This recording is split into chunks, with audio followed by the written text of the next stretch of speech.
উৎসবকে উচিত শিক্ষা দিল দুর্গা। অবাক হয়ে গেল বৈদেহী। হ্যাঁ বন্ধুরা, এমনটাই দেখা যাবে। তাই সম্পূর্ণ জানতে ভিডিওটিতে লাইক দিয়ে চ্যানেলটি সাবস্ক্রাইব করে দেখতে থাকুন।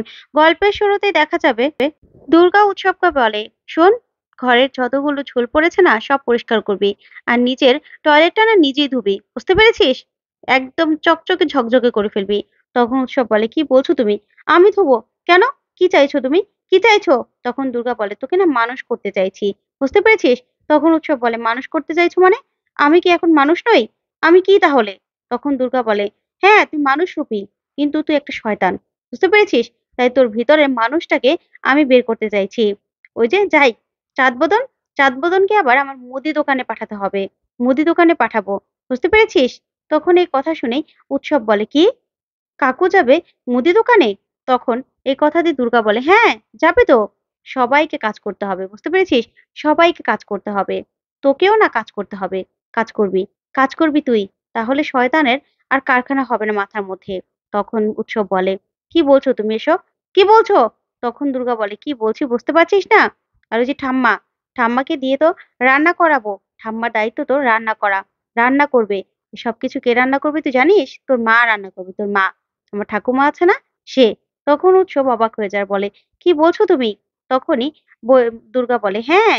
তারপরে শিবানীকে নিয়ে দুর্গা বলে, ঠাম্মা, ঠাম্মা। তখন বৈদেহী ভয় পেয়ে যায় আর বলে, ওই মেয়েটা আবার ডাকছে আমাকে, আবার ডাকছে। আমার তো ভালো লাগছে না। তখন চন্দ্রনাথ বৈদেহীকে বলে, না বৌদি, তুমি যাবে না, একদম যাবে না। তখন বৈদেহী বলে, হ্যাঁ আমি যাব না, আমি যাব না। তখন ভার্গবী বলে, বৈদেহী, ও মেয়ে এরকম করে ডাকছে, না যেয়ে কি আর থাকা যায় বল? তখন বৈদেহী বলে, হ্যাঁ দিদি, একদম না গিয়ে থাকা যায় না। তখনই ভার্গবীর হাসি দেখে বৈদেহী বলে, এ কি দিদি, তুমি হাসছো? তুমি কেন হাসছো? আমি যাব না, যাব না আমি। জানো তো এই বয়সে আমাকে শিল নোড়া দিয়ে কচু পাতা বাটতে হয়েছে, বাটতে হয়েছে। আর আমি বাটছি, ও সরিষা ছাড়ছে, আমি বাটছি, ও সরিষা ছাড়ছে। কি ঝাঁজ! এই বয়সে কি আমার এগুলো বাটা চলে বলো? এগুলো বাটতে হয়েছে। আমি আর পারবো না, আমি আর কিচ্ছু করব না, আমি যেতে পারবো না। তখনই দুর্গা বলে ওঠে, ঠাম্মি, ঠাম্মি। তারপরেই বৈদেহী বলে, আবার ডাকছে, নিশ্চয়ই রাতে ডিনার বানাতে হবে। ডিনার আবার কি খাবে কে জানে? তখনই ভার্গবী বলে, আমি জানি তো ডিনারে কি খাবে, কি মেনু হবে। তখন বৈদেহী বলে, তুমি জানো? তাহলে বলো না, বলো দিদি, কি হবে? তখন ভার্গবী বলে, বেশি কিছু না, একদম পাতলা ডাল, আর ওইদিকে আলু পোস্ত। তখন বৈদেহী বলে, আবার পোস্ত বাটতে হবে? তারপরে, তারপরে আর কি? তখনই ভার্গবী সবগুলো রেসিপি বলতে থাকে। তখন বৈদেহী বলে, এই রাত করে এত কিছু? আমি কি ওর বাবা চাকর নাকি? কি শুরু করেছে? আমি পারবো না, ও মেয়ের কোনো কথাই আমি শুনতে পারবো না। তখন ভার্গবী বলে, বৈদেহী, এখন কিন্তু দুর্গা রেগে যাবে। আর ওই মেয়েকে তো তুমি চিনো, যে ওই মেয়ে কি, বুঝতে পেরেছো? ছক্কা পাঞ্জা কি না কি বলে, কানপুর, তারপর পোল্যান্ড, তারপরে কিন্তু তোমাকে সেরকমই কিছু দেখিয়ে দেবে। তখনই বৈদেহী ভয় পেয়ে যায় আর সেখান থেকে সাথে সাথে রান্নাঘরে চলে যায়। ওইদিকে চন্দ্রনাথ বলে, দুর্গা না বড্ড বার বেড়েছে, বড্ড বার বেড়ে গেছে মেয়েটার। তখন ভার্গবী বলে, চাঁদু, তুমিও না এত ছটফট করো না, বুঝতে পেরেছো? ওই মেয়েকে তো তুমি চিনো, তাহলে কিন্তু তোমার সঙ্গে আবার কি করবে তার কোনো ঠিক নেই। তখনই চন্দ্রনাথ ভার্গবীকে বলে, এ কি বৌদি, তুমিও তো দেখছি অন্য ভাষায় কথা বলছো। তখন ভার্গবী বলে, ও আমার ভাষাটাও পাল্টে গেছে তাই না? এই বলে ভার্গবী সেখান থেকে চলে যায়। তখন চন্দ্রনাথ বলে, দুর্গার বড্ড বার বেড়েছে, মেয়েটাকে আর সহ্য করা যাচ্ছে না। ওইদিকে দেখা যাবে দিব্যা সেনকে ইন্টেলিজেন্ট ডিপার্টমেন্টে টেনে নেওয়া হয়। তখনই স্বয়ংভু বলতে থাকে, বলুন, আপনি সবটা কনভিন্স করুন, করুন। তখনই দিব্যা বলে, না, না আমি কিছু স্বীকার করব না, কিছু স্বীকার করব না। তখনই স্বয়ংভু বলে, শুনুন, শ্রীমতী সেন কিন্তু স্টেটমেন্ট দিয়ে দিয়েছে। তখন দিব্যা বলে, ভুল বলেছে, মিথ্যে কথা বলছেন আপনারা, মিথ্যে কথা বলেছে। তখনই স্বয়ংভু বলে, না মিথ্যে কথা বলছে না, মিথ্যে কথা বলছে না। আপনি প্লিজ সবকিছু স্বীকার করুন, স্বীকার করুন আপনি। তখন দিব্যা বলে, না, আমি কিচ্ছু স্বীকার করব না। ঠিক তখনই স্বয়ংভূকে দুর্গা ফোন করে। তারপরে স্বয়ংভূ দুর্গাকে বলে, তুমি তুমি কেন ফোন করেছো? তখন দুর্গা বলে, ওই যে, ওই যে কচুটে মাসি, তার সঙ্গে কথা বলবো। তখন এই কথা শুনে স্বয়ংভূ বলে, কচুটে মাসি মানে? তখন দুর্গা বলে, হ্যাঁ, ওই যে দিব্যা সেন, তার সঙ্গে। তা এটাকে না তুই সামলাতে পারবি না রে, আমাকেই সামলাতে হবে। ফোনটা ঘুরা না, ফোনটা ঘুরা। তখনই দুর্গাকে দেখেই পুরো চমকে যায় দিব্যা। তখন দুর্গা বলে, কি কচুটে মাসি? তখন দিব্যা বলে, কচুটে মাসি মানে? মুখ সামলে কথা বলো। তখন দুর্গা বলে, হ্যাঁ, তুই তো কচুটে মাসি।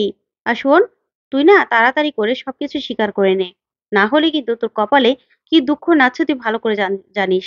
তুই কিন্তু বুঝতেও পারছিস না তোর কপালে কি আছে। তখন দিব্যা বলে, শোনো, তোমার কথাতে নাকি? তখন দুর্গা বলে, হ্যাঁ, আমার কথাতেই তো তুই সবকিছু স্বীকার করবি।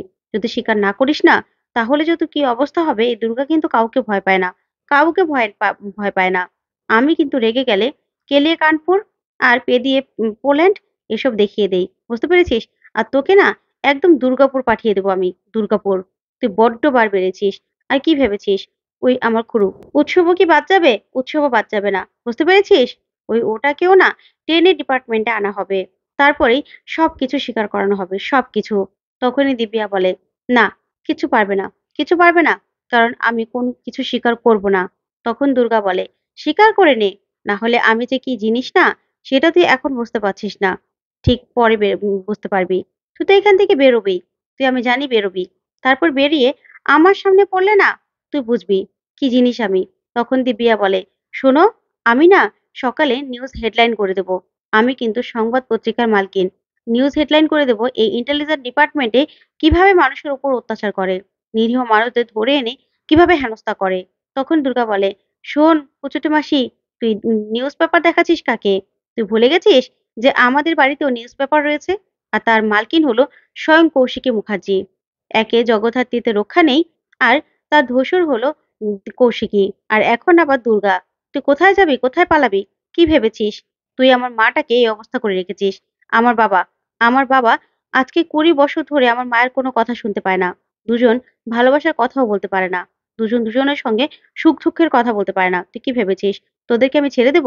ছেড়ে দেব না। তোরা যে পাপ করেছিস না, তার জন্য তো তোকে শাস্তি পেতেই হবে, শাস্তি পেতেই হবে। তখনই দিব্যা বলে, শোন দুর্গা, বড্ড বাড়াবাড়ি হচ্ছে।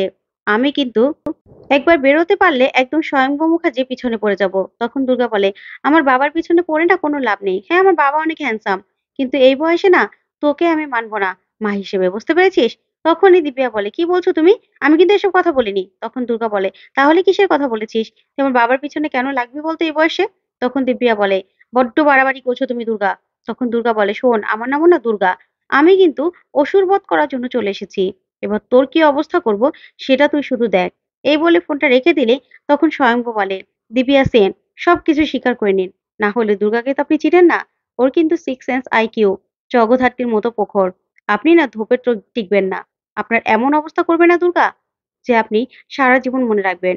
ঠিক তখনই স্বয়ংভুর কাছে ফোন আসে যে দিব্যার জামিনের কাগজ চলে এসেছে। তখন দিব্যা বলে, হ্যাঁ, আমাকে কে আটকে রাখবে? আমাকে কেউ আটকে রাখতে পারবে না, সেটা আমি আগে থেকে জানতাম। ঠিক আছে, আর আমি কি বলি শুনুন, আপনি না এই জগদ্ধাত্রীর কেসটা না ভুলে যান। ভুলে যান আপনি কেসটা। এটা আপনি কিচ্ছু করতে পারবেন না। 20 বছর হয়ে গেছে তো, এই কেসটা না পুরো নড়বড়ে হয়ে গেছে। কিচ্ছু করতে পারবেন না আপনি। তখন স্বয়ংভু বলে, দুর্গাকে তো চেনেন না, দুর্গা কি জিনিস পরে দেখবেন। এই বললে দিব্যা সেখান থেকে চলে যায়। ওইদিকে দেখা যাবে বৈদেহী নিজের হাত দেখছিল। তখনই রাজনাথ এসে বলে, কি ব্যাপার বৈদেহী, তুমি আবার হাতটা দেখা শুরু করলে নাকি? তখন বৈদেহী বলে, না রাজনাথ, দেখো, আমার এই হাতের পেছনে আমি কত টাকা খরচ করি, হাজার হাজার টাকা খরচ করি, বিদেশি ক্রিম ইউজ করি, আর সেই হাত দিয়ে বাটনা বেটে আমার হাতে ঠুসা পড়ে গেছে, দেখেছো? ঠিক তখনই সেখানে ভার্গবী আসে। এসে বলে, বৈদেহী, একটা রেসিপি বলতে পারবি? দুর্গা জিজ্ঞাসা করেছে। ছক্কা, ওই কুমড়োর ছক্কা। তখন এই কথা শুনে বৈদেহী চমকে যায় আর বলে, না, আমি জানি না, জানি না আমি। তখনই রাজনাথ হাসতে থাকে আর বলে, কেন জানো না? কেন জানো না? তখন বৈদেহী বলে, না, জানি না আমি। আমি কারো বাপের চাকর নয়। আমি কিছু করতে পারবো না, পারবো না আমি রান্না করতে। তখনই দুর্গা বলে ওঠে, ঠাম্মি, ঠাম্মি। আর তখন রাজনাথ চন্দ্রনাথকে বলে, জাদু, তোকেও বাজারে যেতে হবে, বুঝতে পেরেছিস? মাসকাবাড়ি বাজার আনতে হবে। তখন চন্দ্রনাথ বলে, কি বলছো তুমি? আমি বাজার করব? না, না, আমি এটা কিছুতে করতে পারবো না। তো বন্ধুরা, আজকের আপডেটটি কেমন লাগলো কমেন্ট করে জানাও।